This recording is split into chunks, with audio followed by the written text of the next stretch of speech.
છેલ્લી બે ચૂંટણી વખતે ગુજરાતમાં 19 કે 23 એપ્રિલે મતદાન થયું હતું, પણ આ વખતે ગુજરાતનું શેડ્યુલ લગભગ 15 દિવસ પાછું ઠેલાયું છે। ઉમેદવારોના નામ તો જાહેર થઈ ગયા છે, એટલે પ્રચાર કરીને થાકી જવાના છે। 7મી મે ગુજરાતમાં 41 કે 42 ડિગ્રી તાપમાનની શક્યતા છે, તો વન નેશન વન ઇલેક્શનની વાતો થતી હતી, પણ ચૂંટણી પંચે કહ્યું કે આખા દેશની ચૂંટણી ભલે થાય અને 4 રાજ્યોની વિધાનસભાની ચૂંટણી પણ સાથે કરીશું, પણ સિક્યોરિટી ના કારણે જમ્મુ કાશ્મીરમાં અત્યારે ચૂંટણી યોજી શકાય તેમ નથી। તો ગુજરાતમાં 6.58 લાખ મતદારો વધ્યા, તો કુલ મતદારોનો આંકડો 5 કરોડે પહોંચવા આવ્યો।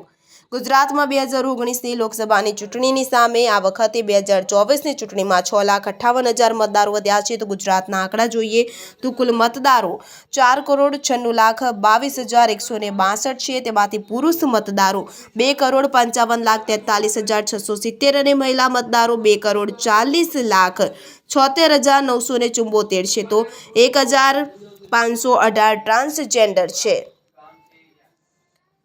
તો ગુજરાતમાં 6ના બદલે 5 વિધાનસભાની પેટા ચૂંટણી યોજાશે। કોંગ્રેસમાંથી ભાજપમાં જોડાયેલા 5 ધારાસભ્યોની ખાલી પડેલી 5 સીટ પર ગુજરાત વિધાનસભાની પેટા ચૂંટણી પણ લોકસભાની સાથે જ યોજાશે।